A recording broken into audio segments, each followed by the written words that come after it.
Hello everyone, I'm Erica Pizzi for jackcotton.com, and I'm here with luxury real estate expert, author, and agent Jack Cotton himself.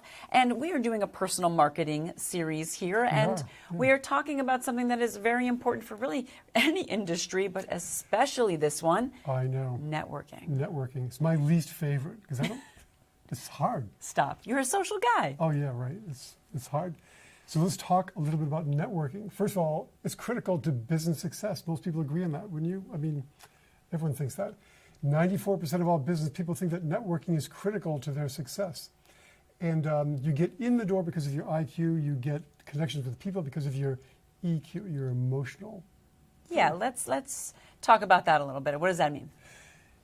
In a nutshell, how good you are at fording people.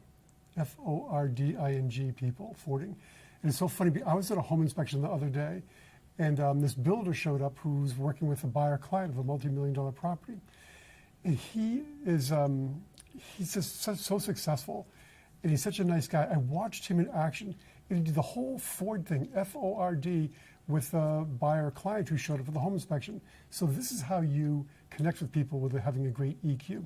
Ford stands for Ford, or F stands for how's your family, O stands for how things at work, your occupation, R stands for recreation, what are you doing when you're not working, and D stands for dreams. Now, I've never gotten to D before because I don't want to talk about people's dreams, but really what you're talking about is the future. What are you going to be doing next week? What are you doing this winter? What are you planning for next summer?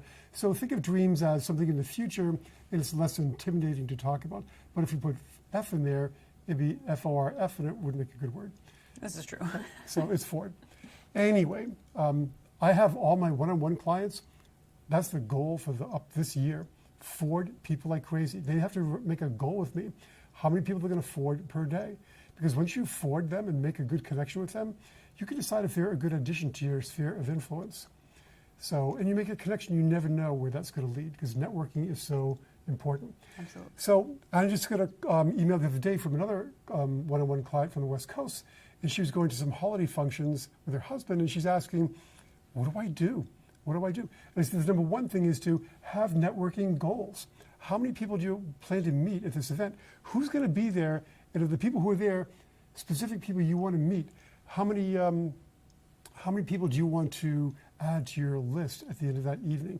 And maybe once you have an idea of who's going to be there, do some preliminary research on them, Google them, Facebook them. Right. I mean, just don't go into an event willy-nilly. Have a plan. What a concept. What a concept. What a concept. Have a plan. So there's 4 levels of networking. This casual, going to a chamber of commerce. This is easy because you're there with all other business people. They're all doing the same thing. And I'm still nervous at these because I just am. It's not natural. I've had to work hard at this. But this is the easiest venue, casual contact at a business after hours, because everyone's there for the same reason. No one's going to shut you down. A knowledge network, that's like going to your professional association, whether you're a realtor or a doctor, whatever.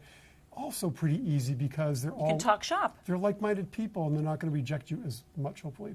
Here's where it gets dicey. This is when you're at a social gathering. This is when you're at the yacht club, the golf club, or some social thing, a charity event or a charity auction with lots of other people there. This is where the risk of rejection is higher, and so people are more reticent and reluctant to participate. This is, again, where Ford comes in. And then this is what people prefer to do today, is 100% online networking, because there's less rejection. People hate rejection. We all do. And it's hard to get rejected online as it is in person. So a lot of people just spend way too much time online.